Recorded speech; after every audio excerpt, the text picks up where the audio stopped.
We acknowledge the traditional custodians of the ground we stand on and thank them for allowing Papa to tell stories on these glorious lands we share.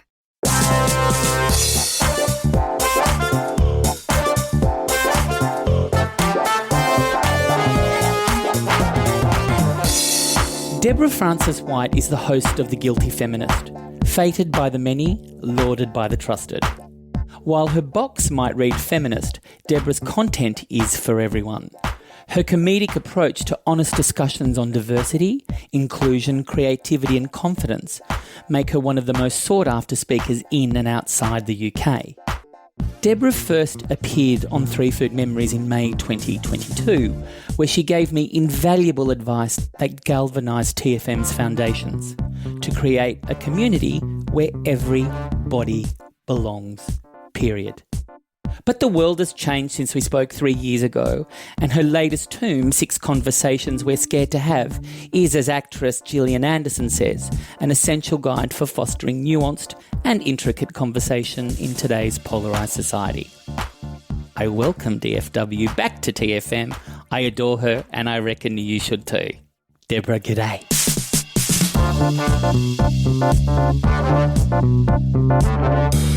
Hello, Savva. How are you? I'm very well. I wish it wasn't 100 minus 100 o'clock in the morning here so I could fate and lord you with greater gusto.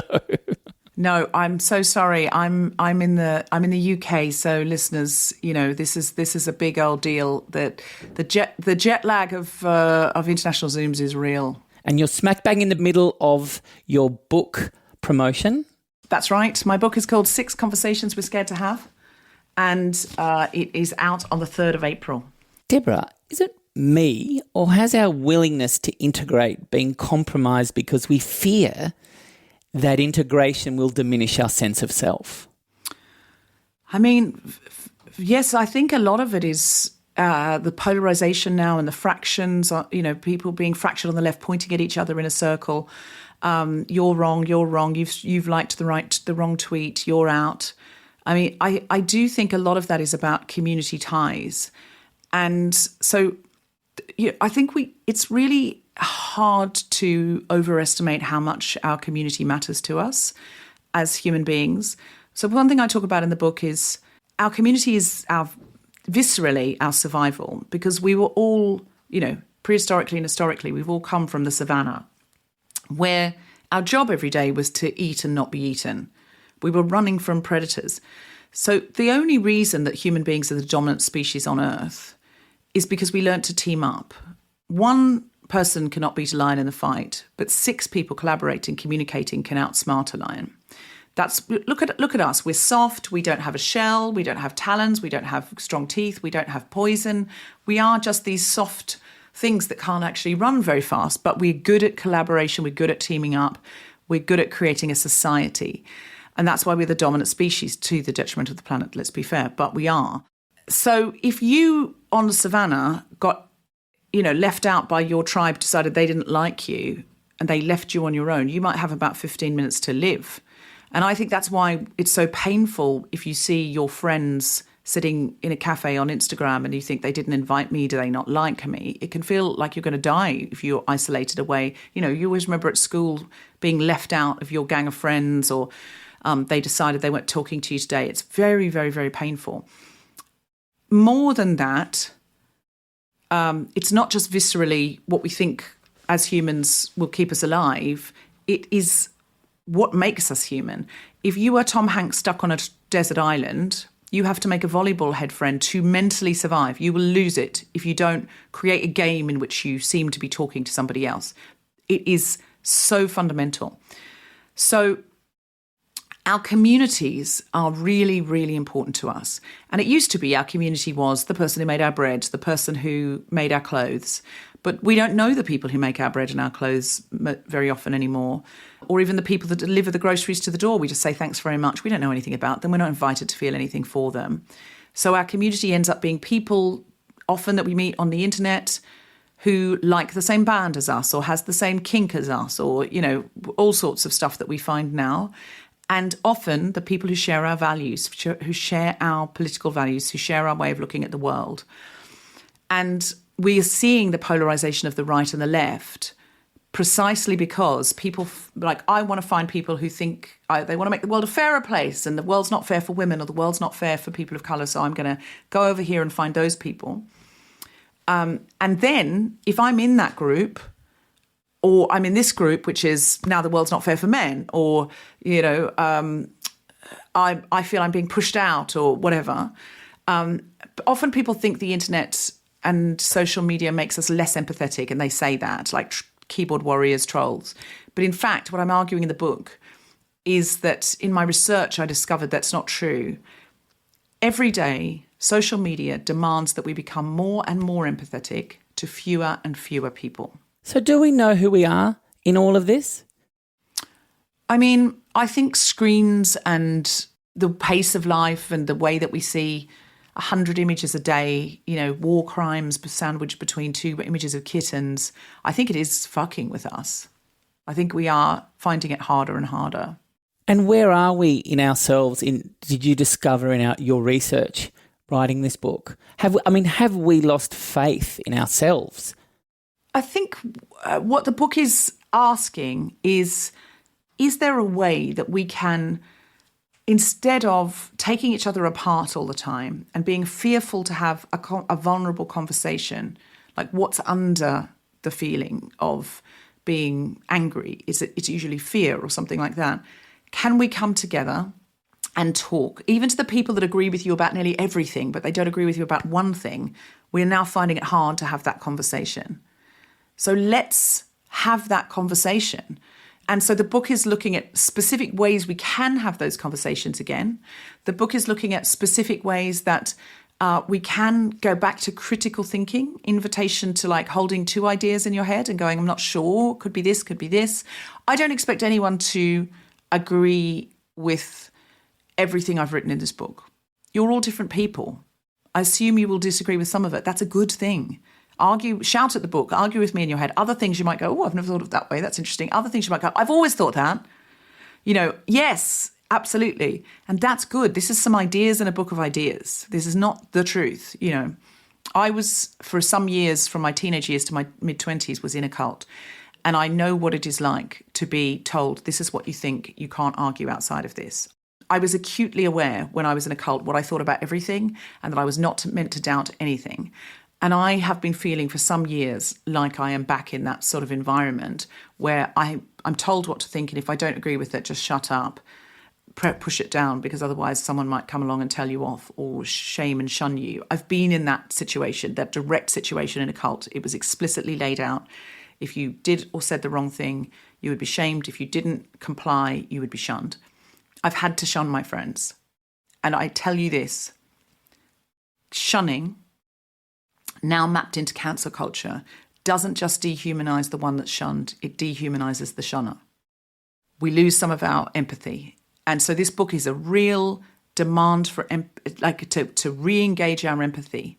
Look at the different kinds of empathy. There's cognitive empathy, i.e., I can see how you got there. I can see from your background and the stories you've been told by the press how you've arrived here. That's cognitive empathy.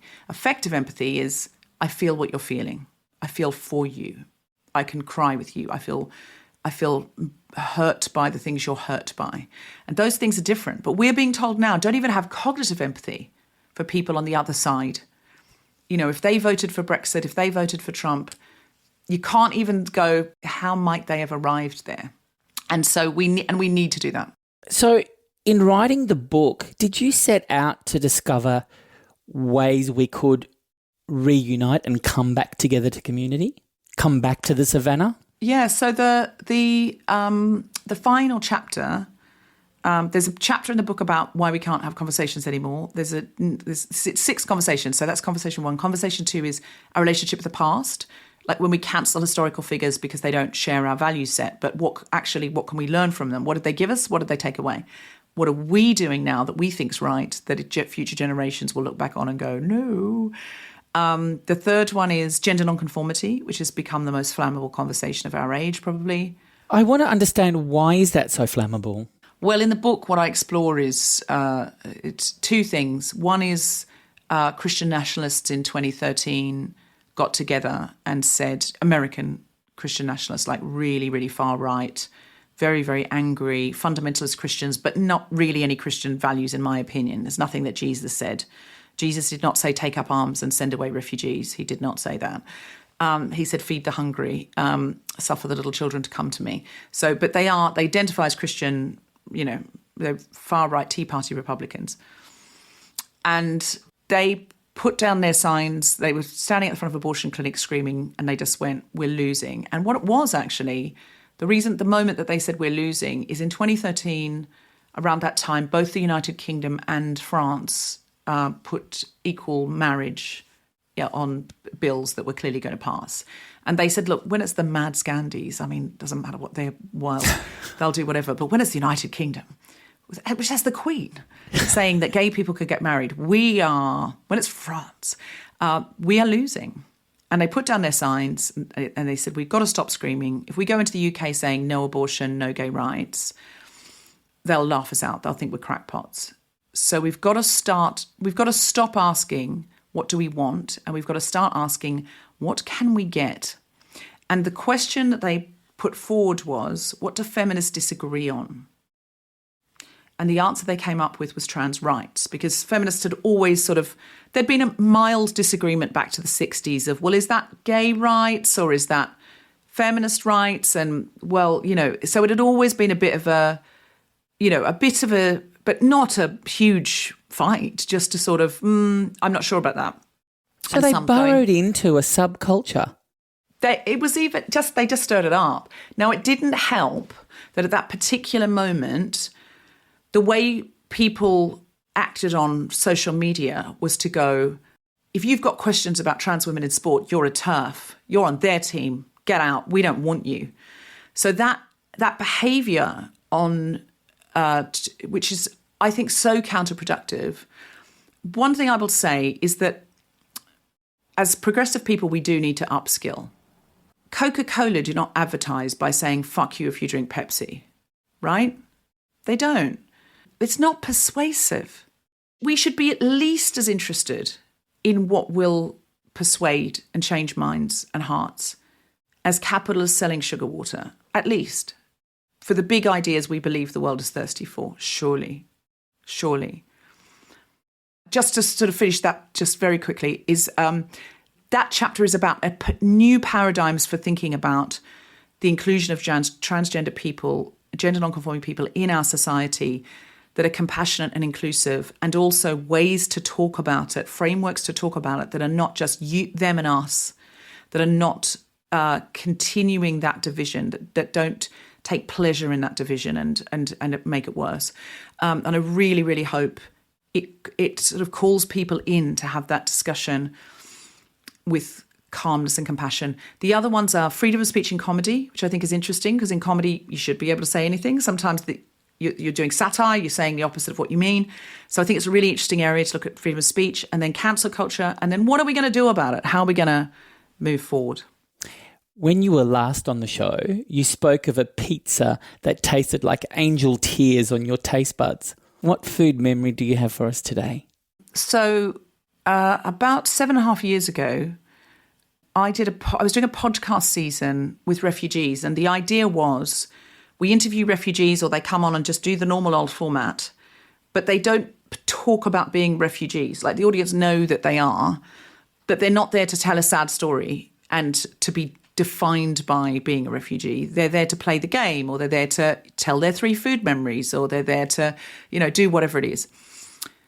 Because there is a dehumanization in constantly being defined by that one story. Now, it is important to tell that story, the refugee story, don't get me wrong. But if that's all that person is invited to do, and not invited to talk about how in Syria they made wedding dresses, and that was their, this is my house, and this is my mum, and, So I wanted to get refugees onto formats like this one to talk about their first memory cooking with their dad or something like that.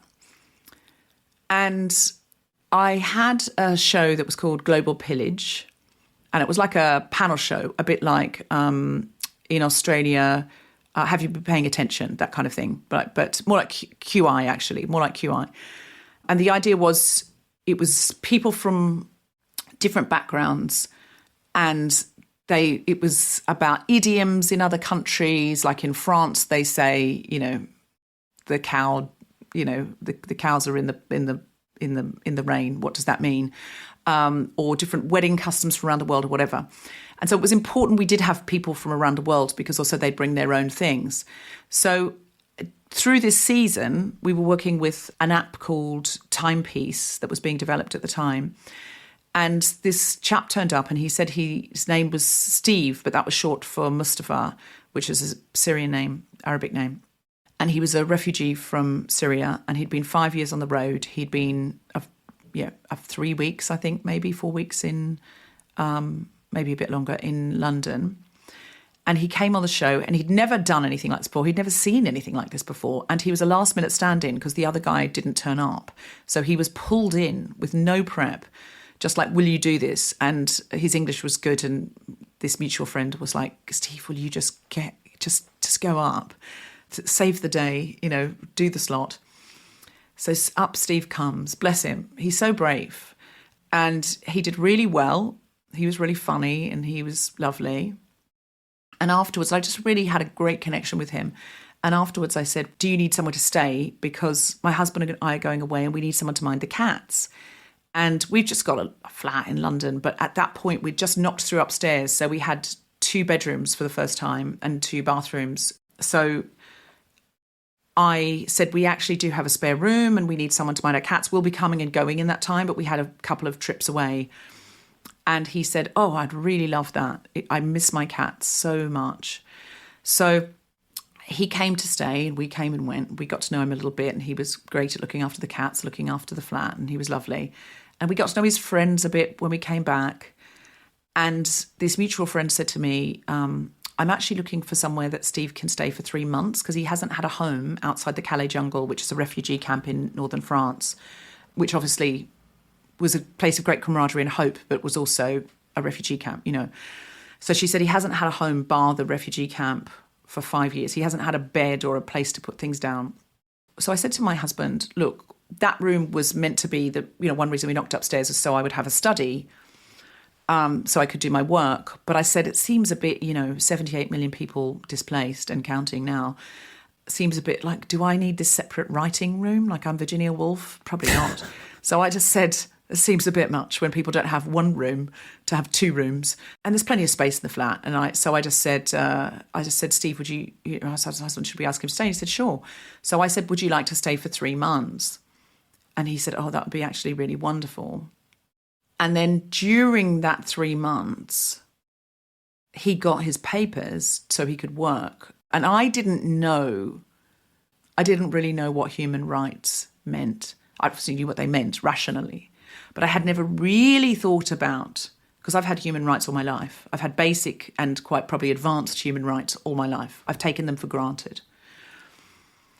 I didn't know what it was and what it meant until I saw someone without human rights get them back. And I remember it so clearly when he got his papers and he was coming back from somewhere and he texted me and he said, it feels like every bad thing that's ever happened to me is falling off the side of this piece of paper. He said, I don't know what to feel. He said, I feel like dazed and numb. And I said, Steve, the human brain is a lot like the Home Office. It takes a while to process things. And I saw him, he had not had the right to a doctor, a lawyer, food, water, shelter, the land he was standing on. He didn't have the right to stand on any land that he wouldn't be killed on in the world. His planet Earth was illegal for him. And I saw him get it back. And it was at that point that my husband said, it was so overwhelming for us all. My husband said, I'd like to make you a meal. What do you miss from home? And he said, my mum used to make chicken kabsa. And so Tom researched it. He said, how do you make it? He said, I don't really know. I never used to cook, He said, my mum would make it. So Tom researched it and said, is it this? And is it this ingredients? He said, yes, that's it. So then Tom had to go to different various shops where they had some of these ingredients you can't get very easily. You have to go to areas where, there are Arab supermarkets and things like that. And he got all the ingredients and he spent all day making it. And we sat together and had chicken kabsa, which is a Syrian dish. And Steve said, this is exactly how my mum would make it. This tastes like home to me. But the rice is a bit wet. And it's delicious. Tom should make it more often, actually. I can remember it really, really well. And then the lovely part about that was then a friend of mine she fosters children who were, need somewhere to stay for 3 to 6 weeks. And she had a Syrian kid come and stay. And of course he was, he's a child, an unaccompanied minor. He's a little, 13-year-old or something, all on his own. She said, I want to make him. And she said, I remember you telling me that Tom had made this for Steve. So Tom sent the recipe over to our friend Kiri and said, this is how you make it. This is what you need. And make sure the rice isn't too wet. And then she made it for this little boy as a sort of welcome meal. And he was like, he was so moved and he was so like, oh my God, this is home. This is home. And I think that's what people sometimes don't realize about being a refugee. More than anything else, you crave home. And Steve has his citizenship now. He still lives with us. We're chosen family forever now. I remember the day when he'd been in London longer than he'd been a refugee. And he was like, I'm as much a Londoner now as I am a refugee. And that was, it was very moving. Now he's been here, 7 years, and he was 5 years on the road. And, it will never not be a part of his identity, his experience, his ability for empathy, his ability to see the world differently. All of our trauma shapes our ability to see the world and be empathetic for other people if we let it. But also, there's other pieces of his identity now, like being a Londoner is a big part of his identity now, and he contributes a lot to London. 7 years, and he was 5 years on the road. And, it will never not be a part of his identity, his experience, his ability for empathy, his ability to see the world differently. All of our trauma shapes our ability to see the world and be empathetic for other people if we let it. But also, there's other pieces of his identity now, like being a Londoner is a big part of his identity now, and he contributes a lot to London.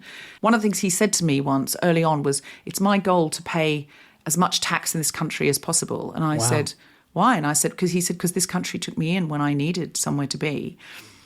And I said, well, don't tell the Home Office that. They'll think you haven't integrated at all. I was like, no British person would say that. But I love that kind of mentality. He's like, no, I need to put into the system now. I need to pay for the NHS. I need to pay for schools. I need to pay for roads. He said, because this country's taken me on. And he's so proud when he has a jewellery business.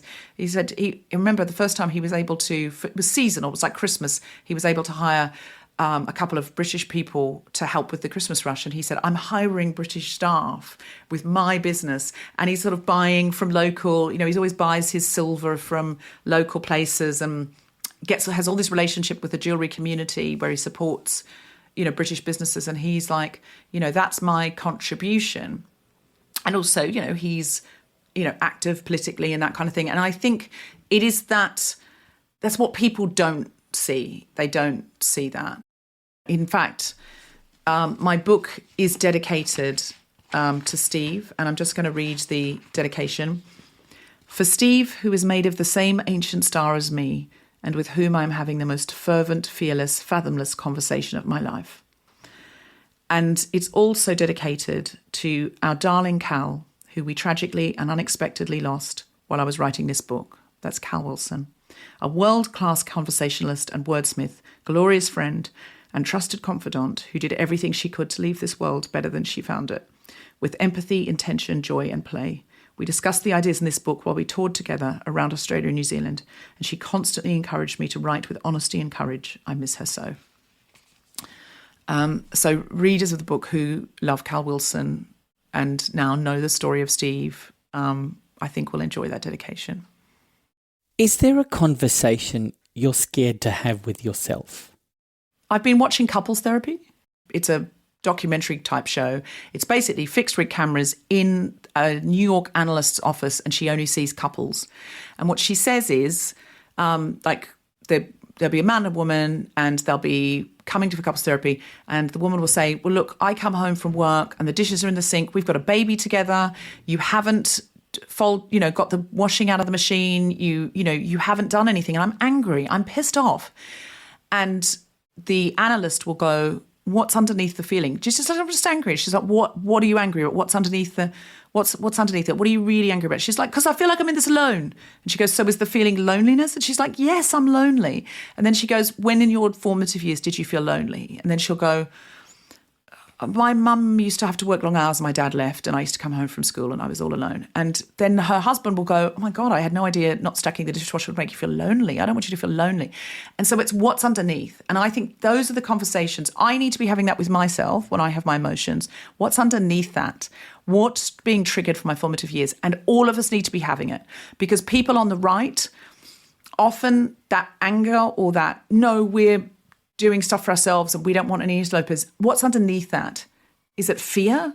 Is it there won't be enough for me? Is it, but when I was a kid, I didn't have anything? And is it what's underneath it? Because if we could all sit down and talk about what's underneath it, you would find that sometimes somebody living here who's frightened of immigrants coming in might be having the same fear of want and loneliness from their childhood as the refugee who's like, I'm experiencing this right now. And they could come together on that. But it would take not everybody, it would take some people to start that conversation. And I need to have it on lots of things. Deborah Frances-White, big love for coming back to 3 Food Memories. Thank you so much for having me. It's always a joy.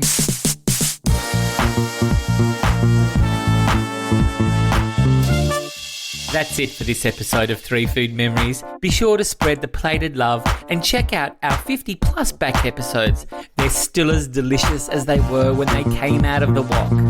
For all things TFM, head to the socials at 3 Food Memories and at Savva. For more info and to send us a message, head to 3foodmemories.com. 3 Food Memories is produced and edited by Lauren McWhirter with original music by Russell Torrance. Nasta kalafili and bye for now. Thank you for listening to Papa's podcast. Don't forget to like and subscribe and tell your